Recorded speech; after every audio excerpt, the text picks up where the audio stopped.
People say divorce sets you free, but they've never lived my life. They've never woken up every night to check the locks, never flinched at the sound of footsteps in the hallway, never carried the kind of fear that crawls into your bones and refuses to leave. For me, freedom didn't come with a signature on paper. It didn't come from packing my things and moving far away. It came the moment I saw him in handcuffs, the steel door closing behind him, and knew he couldn't reach me anymore. My name is Anna Parker. I'm 34 years old. Right now, I live in a small apartment in Portland, Oregon.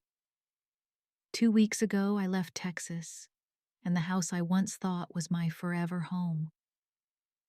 I was wrong. And if you stay with me, I'll tell you exactly why the only way I could be free was to see him in prison. This apartment is tiny, but it feels bigger than the life I used to have. 2 locks on the door, heavy solid. I turn them twice, step away, then turn back and check again. It's not habit, it's survival. Every sound in the hallway makes my chest tighten. The elevator door sliding open, keys rattling, a shoe scuffing against the floor. Even the hum of the air conditioner sometimes tricks me, makes me think it's his boots coming closer. I once called my old house home, but it was never home. It was a prison without bars, no guards, no fences, just him, and doors that always locked from the inside. In the beginning, there was love, or at least something that looked like it. Gentle words, small surprises, the kind of attention that makes you feel chosen. And then the attention turned into control. The control turned into rules, and the rules turned into chains. He's gone now, arrested. I can still see it, the flash of the cuffs catching the kitchen light. That cold metallic click that sealed his fate. I was only a few feet away, hands shaking so badly that my key slipped from my grip and rolled across the floor. He looked back at me, eyes bloodshot full of hatred, as if to say, "You think you're free?" I didn't answer. I just gripped the hem of my sweater and inhaled. It felt like the first real breath I'd taken in years. But freedom isn't what the movies tell you it is. There's no music, no fireworks. Freedom is sleeping with your shoes next to the bed ready to run. It's showering with the bathroom door locked. It's keeping the blinds open just enough to watch the parking lot below. It's writing your new address on a scrap of paper, keeping it by the phone because in an emergency you might only have 3 seconds to say it. You might ask, if it was that bad, "Why didn't you leave earlier? I tried." I packed a backpack, a few clothes, my passport hidden inside the lining, a small notebook, a USB drive. I stood by the door for a long time. And then I went back in. He controlled my bank cards. He tracked my phone. He knew my schedule better than I did. And worst of all, I started to believe him when he said, "No one will believe you." Some nights I practiced my survival drill. Open door, close door, listen, hold my breath, move without a sound. I typed a text to myself. If I disappear, then deleted it, terrified he'd see it. I wrote an escape plan in pencil, hid it under the doormat. And the next morning I burned it in the sink. Turned the exhaust fan on high as if erasing hope itself. Now, in my new apartment, I still follow the same patterns. I step only on safe spots on the floor. I keep my phone charged at all times. I memorize every exit, every hallway turn. My therapist says, "You're not there anymore." I nod. But my body hasn't caught up yet. Last night, rain slammed against my window. The sound was sharp, too much like his fist pounding on the table. I sat on the floor back against the wall, hugging my knees like I was holding the part of me I'd lost years ago. I whispered, "It's okay. He's not here." Then another voice whispered back, "But what if he comes back?" That's when I knew divorce wasn't the key. Distance wasn't the key. Even disappearing wasn't the key. The key was the heavy steel door closing behind him, the sentence that took away his freedom, the system that stood between us. When my voice had been silenced, I never wanted anyone to go to prison. But for him, prison was the only way to cut the invisible wires around my neck, around my life. I'm telling you this for anyone who's shaking right now. I'm not braver than you. I was just more tired, too tired to keep living in fear. And in that exhaustion, I chose the only thing left, letting justice do what love never could. Maybe I should tell you why. The only way I could be free was to see him in prison.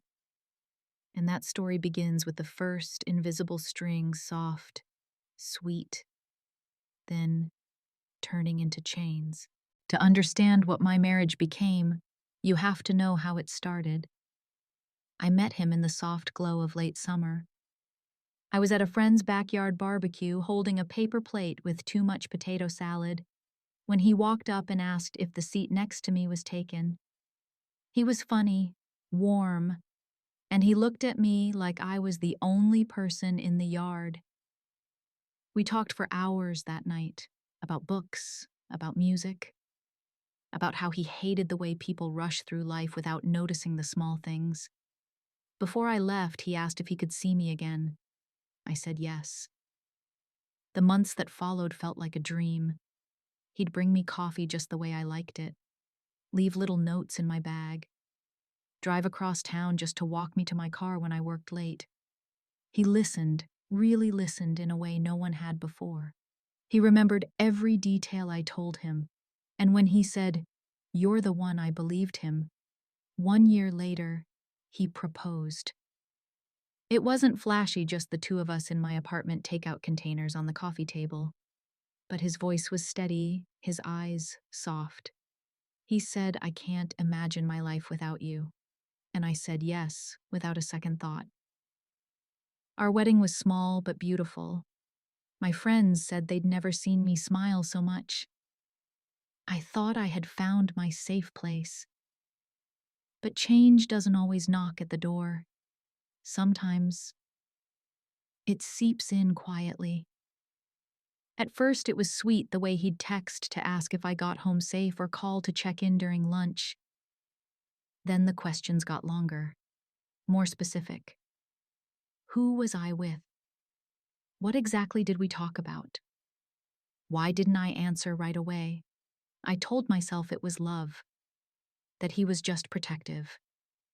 The rules came next. No dinners with male coworkers. No nights out unless he came along. If I was late, even by 10 minutes, he wanted an explanation. He began scrolling through my phone when I wasn't looking. Then he stopped hiding it, doing it in front of me as if it was his right. One afternoon, he borrowed my bank card to pay a bill. Then he kept it. After that, he managed all the accounts. The day he told me to quit my job, he made it sound like a kindness. "You don't need to work. I can take care of everything. You can focus on us." But the truth was, once I stopped working, my world shrank to the size of our house. And he was at the center of it. The first time he hit me, it was so fast I barely processed what happened. A message from a friend flashed on my phone. I smiled at it, and that was enough. He grabbed the phone from my hand.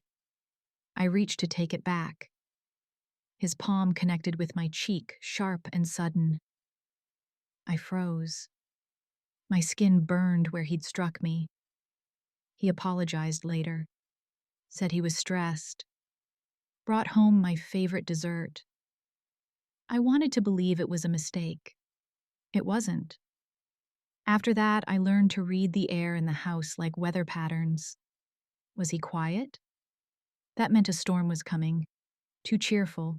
That meant he was covering something up. I walked on eggshells, spoke softly, stopped laughing when it felt real, stopped leaving the house unless I had to. Sometimes, late at night, I'd open my laptop and search for women's shelters. I'd write down numbers on scraps of paper, then tear them up before morning. I thought about packing a bag, but where would I go? I had no money, no car he didn't track, no one I could trust without putting them in danger. I was trapped. And I told myself that just maybe if I stayed quiet, if I followed the rules, he'd calm down. But deep down, I knew better. I thought I'd learned how to live with his rules, to shrink myself small enough to survive inside them, to hold my breath just long enough to make it through each day. But the rules became chains, and the chains became walls. It began with the cameras. First one in the living room, just in case we get robbed, he told me. Then another in the kitchen, the hallway. By the time I spotted the tiny red light in the corner of the bedroom, I knew there was no place in that house where I could cry without him watching. Then came the GPS.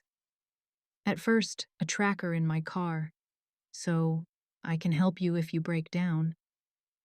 Then one hidden in my handbag. Later, I found another sewn into the lining of my coat. Every step I took, every pause, every wrong turn he knew. Privacy became a memory. If I stayed in the bathroom too long, he would pound on the door. If I lingered in the bedroom, he'd barge in, grab whatever I was holding, and throw it aside. The house didn't feel like mine. It didn't even feel like a home. It was his territory, and I was just something inside it. The violence changed too. No longer just slaps. Now it was his fingers clamped around my arms hard enough to leave purple stains for days. His hand locking around my throat until my vision blurred. His voice in my ear low and full of venom. You're nothing without me. No one would take you in. You belong here with me whether you like it or not. And I started to believe him. 1 year in, I stopped calling my friends. I was too embarrassed to make excuses for why I couldn't meet them. 2 years in, I stopped visiting my family. He always found a reason I was too tired, or the car wasn't running right, or we couldn't afford the trip. 3 years in, I stopped buying clothes for myself. Even when mine wore thin, I told myself I didn't need them. He made me feel like I didn't deserve them. 4 years in, I stopped keeping track of days. Holidays came and went, birthdays passed without candles or cake, 1 year blurred into the next, and I couldn't tell you where the time had gone. The house seemed to grow smaller every year. He locked the inside door between the living room and the hallway whenever he left, keeping the keys in his pocket. If I wanted to leave, I had to ask. And if I asked too often, he'd smirk and remind me how lucky I was to be allowed out at all. Even when he was gone, I felt his presence pressing in from the walls. Every camera lens, every lock, every shadow. I remember one afternoon the light through the blinds painted stripes on the floor. I sat there staring at them, realizing I hadn't stepped outside in weeks. My skin felt pale and paper thin. My voice sounded smaller when I spoke out loud. I barely recognized myself in the dark reflection of the TV screen. Then came the day I saw something I wasn't meant to see. He was in the shower, his phone buzzing on the counter. Normally I wouldn't dare touch it, but that day the screen lit up with a name I didn't recognize and a string of numbers that looked like large bank transfers. My hands moved before my brain could stop them. I opened the message. There were references to the shipment and making sure no one talks. I didn't understand all of it, but I understood enough. He was hiding something dangerous. I put the phone back exactly where it had been, my fingers shaking so badly I nearly dropped it. That night, lying in bed beside him, my mind replayed that message over and over. If I could prove what he was doing, someone might believe me. It wasn't a plan. Not yet. Just a seed. In the days that followed, I started noticing more: the locked drawers in his office, the heavy briefcase near the garage, the names he muttered in his sleep. I memorized details, dates, colors, places. I kept them in my head because there was nowhere else safe to keep them. I was still afraid, still locked in the same house, still living under the same rules. But now, I wasn't only surviving, I was watching, and deep down I knew someday I might have to use what I'd seen.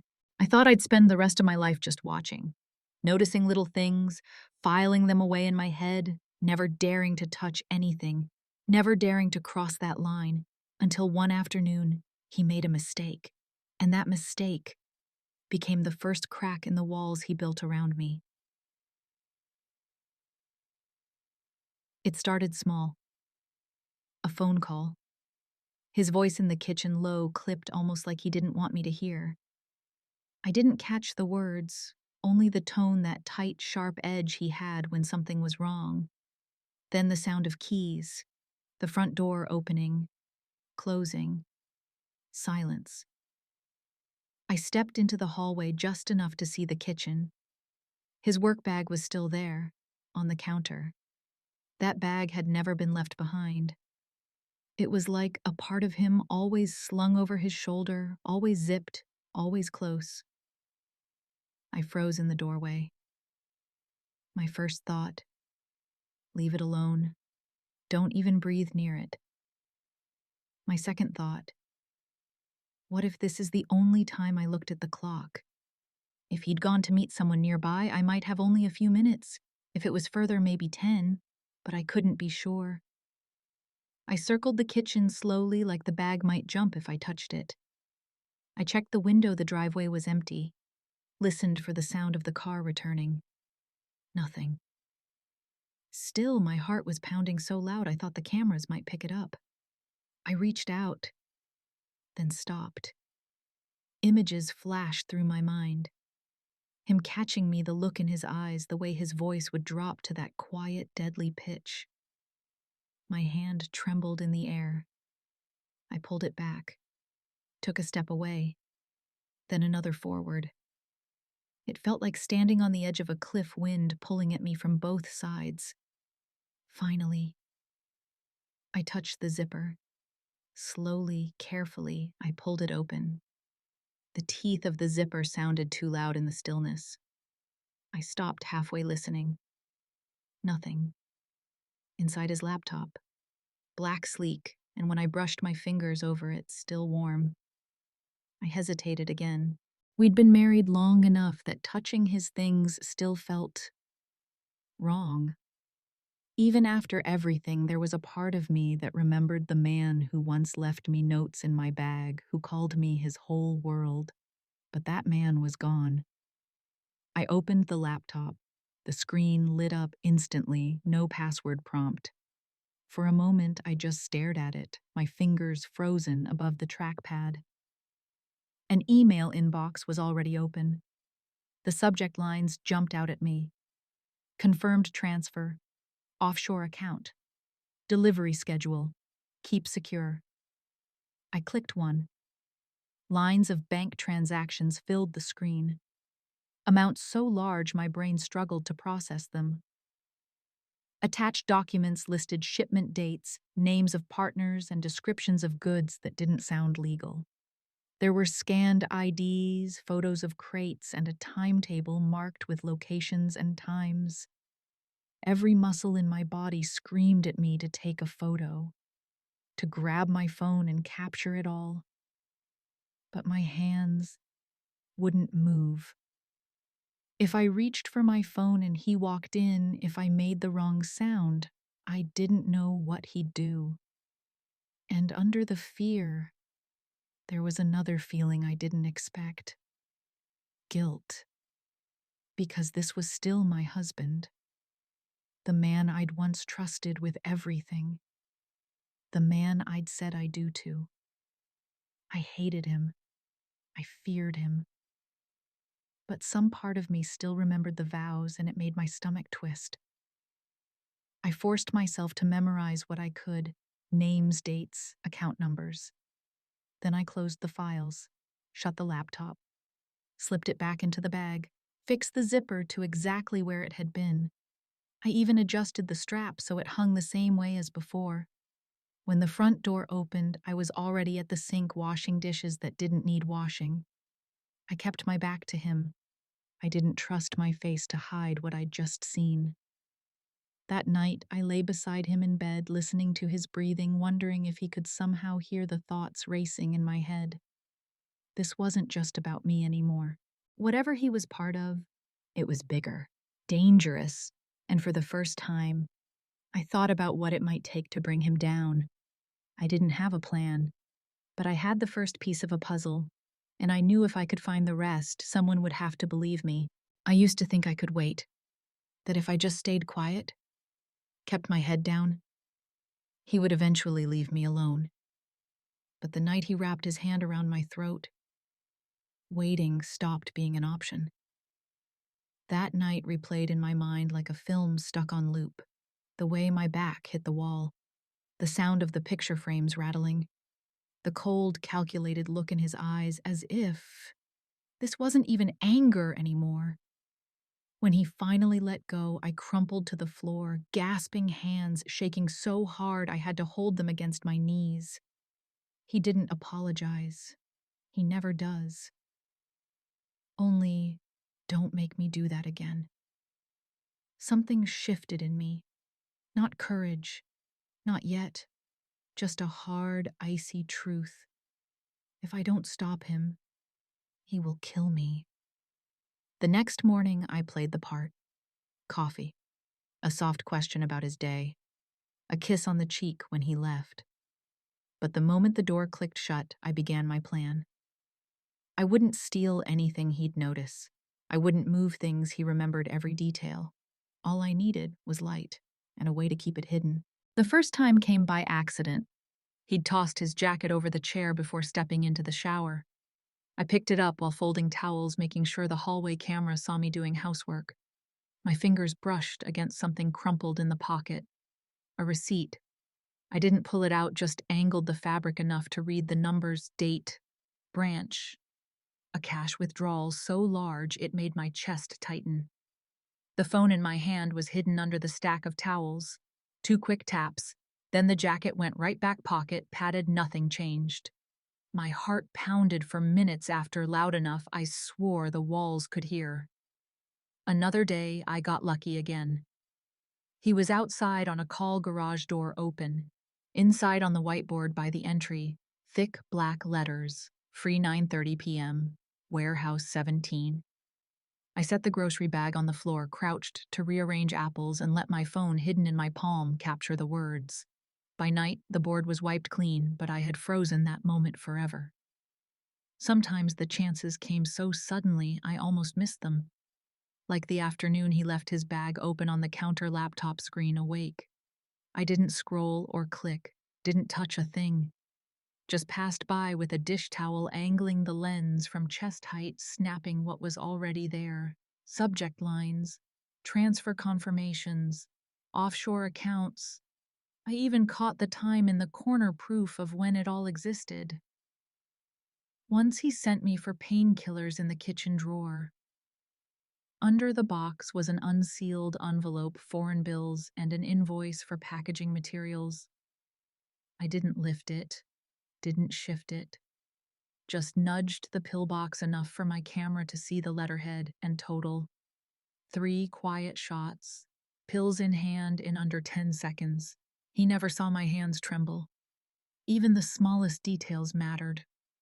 A missed call log flashing on his burner phone while he slept on the couch. I never touched it, just sat in the armchair, zoomed in, caught the names on the lock screen with the TV's news ticker in the background. Proof of time, proof of truth. Every night I backed everything up. Not to his cloud, never to his laptop. I had a secret email address I'd created weeks before at the public library.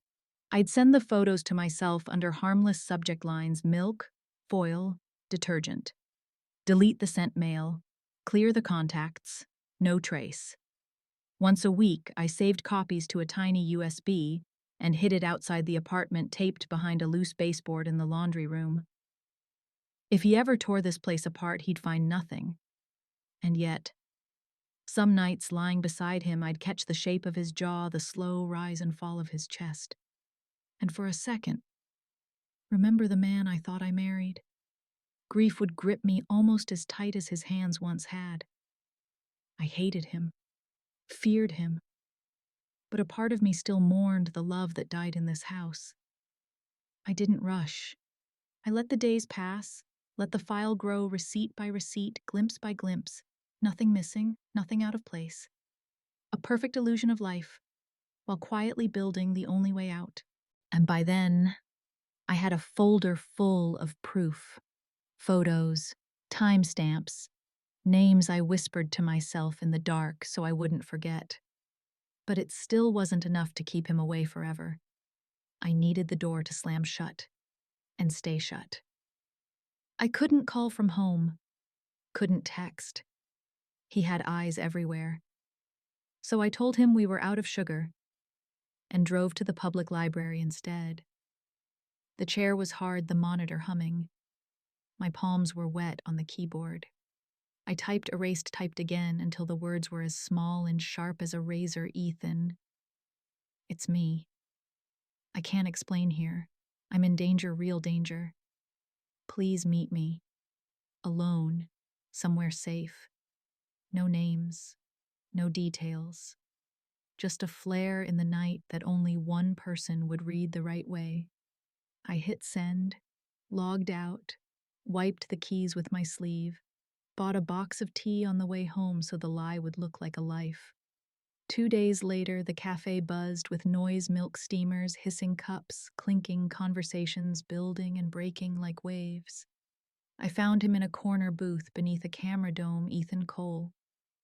Same steady eyes from high school, but older now, lined with cases he couldn't forget. He stood to hug me, then froze at my face.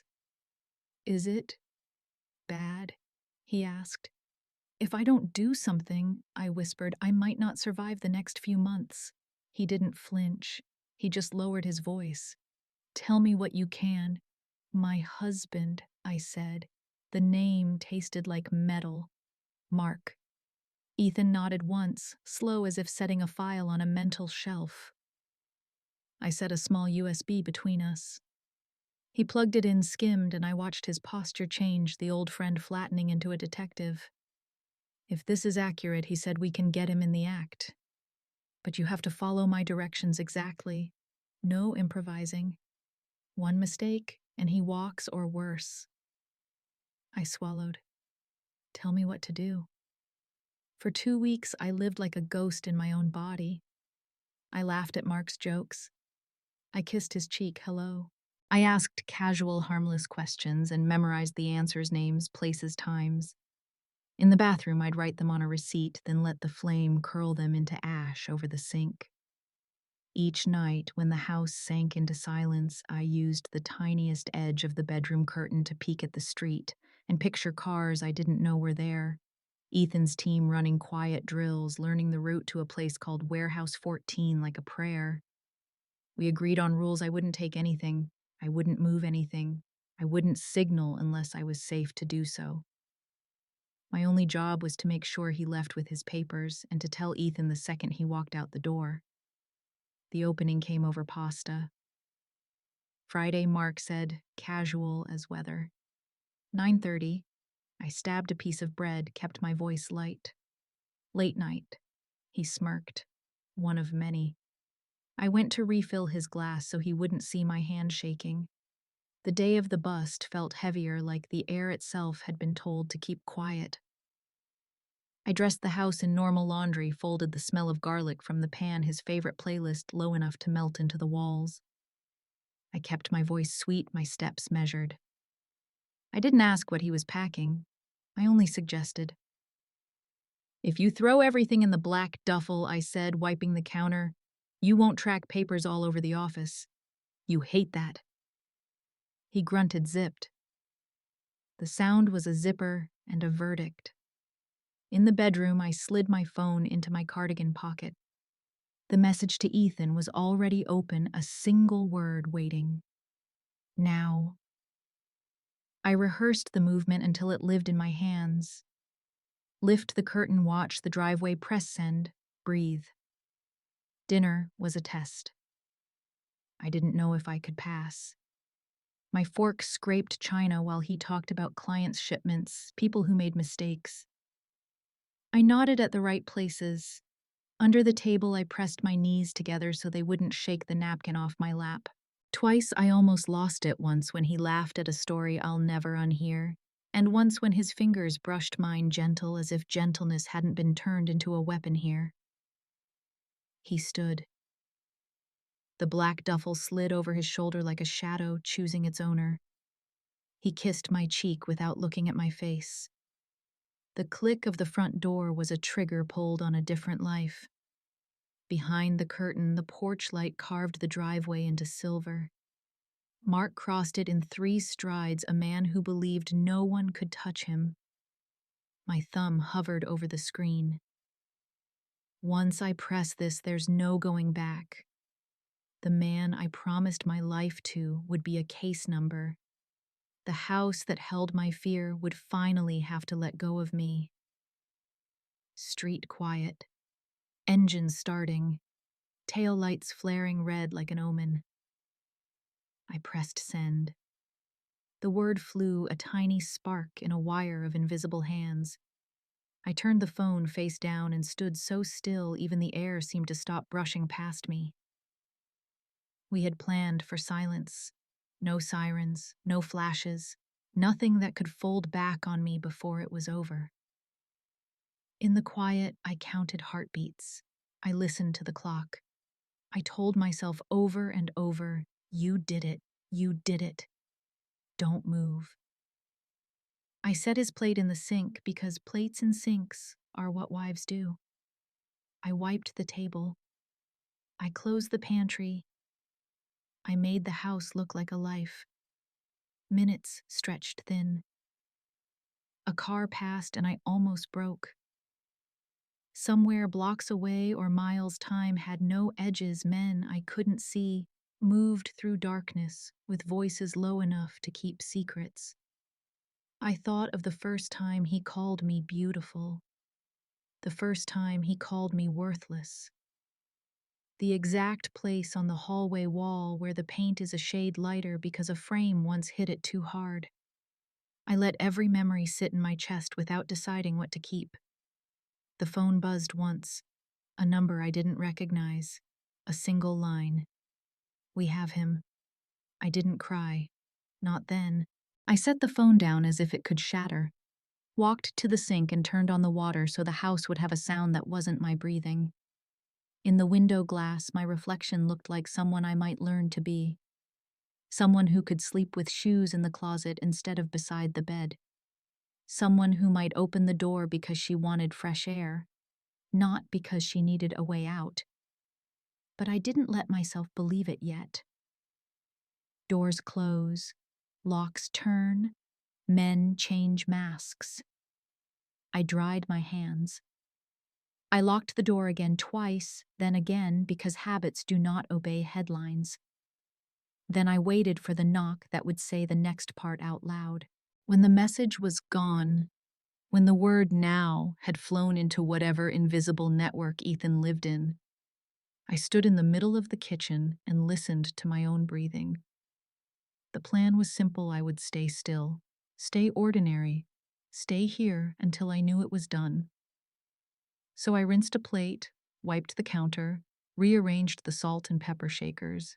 Anything that would make the walls think this was just another Thursday night. But the air felt different, thicker, like the house was holding its breath with me. Somewhere outside, a car passed. The low hum rattled the glass, then faded. A door closed, not mine, and for a moment I wondered if that was it. If those were the footsteps of men I would never see, but would owe my life to. I told myself not to think about it. Not yet. I sat at the table, hands folded, the phone screen dark beside me. The clock ticked, the fridge hummed, and every muscle in my body waited for a sound that might never come. When it happened, it was small. A single vibration against the wood of the table. I stared at the phone before I touched it. Unknown number. 3 words. We have him. That was it. No punctuation, no flourish. Just a lock clicking shut somewhere out in the city, and the faintest crack of daylight breaking inside my chest. I didn't cry. Not then. I just let out a breath I didn't know I'd been holding for months. And then I moved. From under the bed, I pulled the canvas bag I'd packed and repacked 100 times in my head: cash, documents, keys, 2 changes of clothes, the necklace my mother gave me when I was 18. No photos, no letters, nothing that would tie me to the life I was leaving behind. At the door, I hesitated. Not because I wanted to stay, God, no, but because I wanted to remember this moment exactly. The feel of the brass knob cool against my palm. The way the lock clicked twice, then once more, because twice had never been enough. I looked back only once, and it wasn't for the house. It was for the woman I'd been here, the one who slept in shoes, who memorized the squeaks in the hallway so she'd know where not to step. She could stay. The night was colder than I expected. Streetlights burned little islands of gold into the pavement. I kept my head down as I walked to the car, the bag pressed to my side.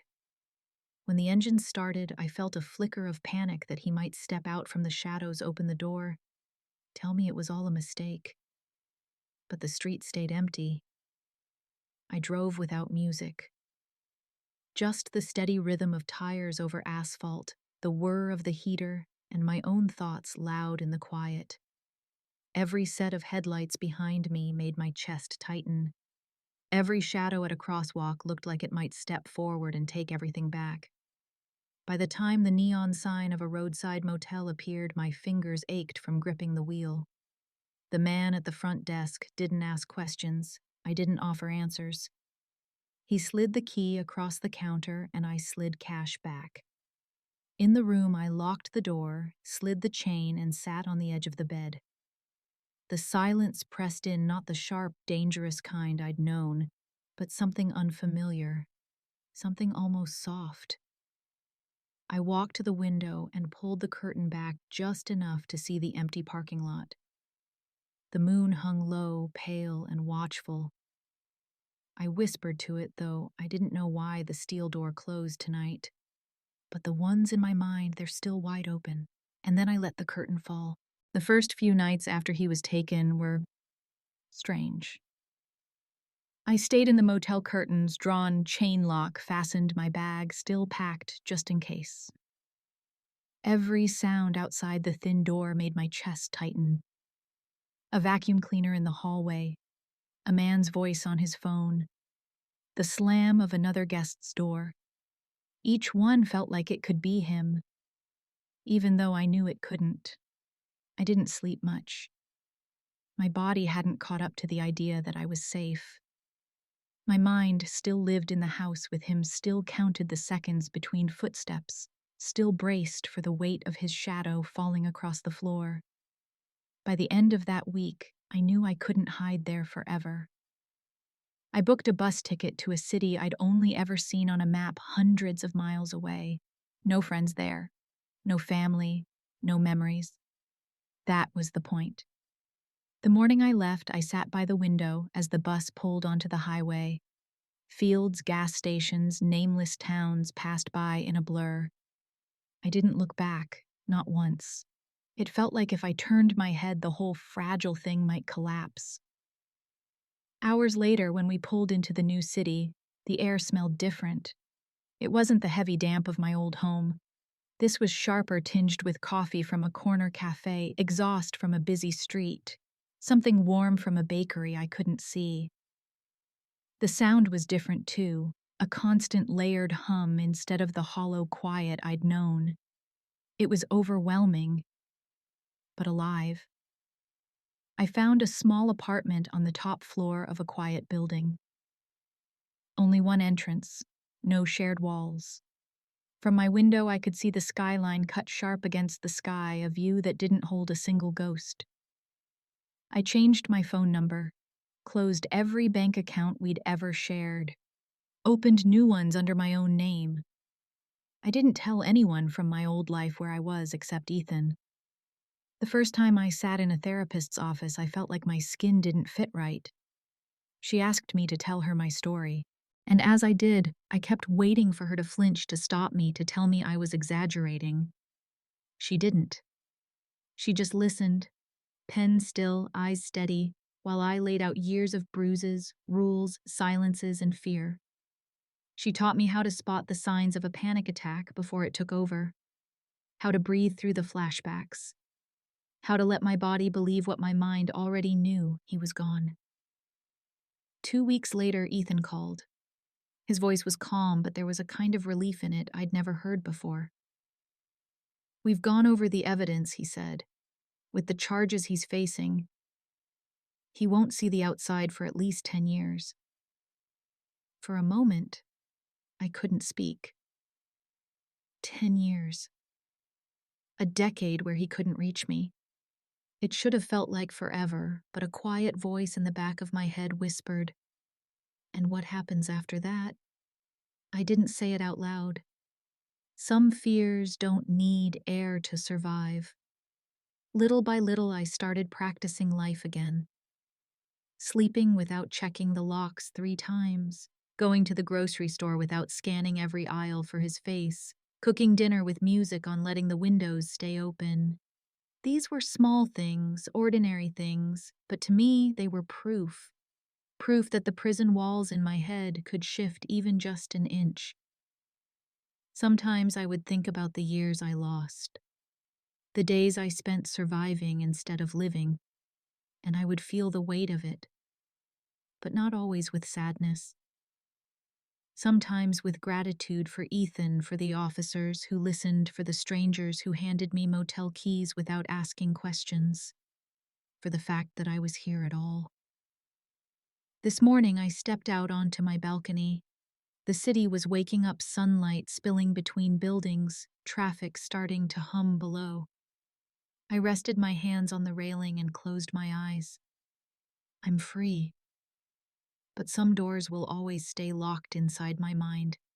And maybe that's okay. Because freedom doesn't mean forgetting.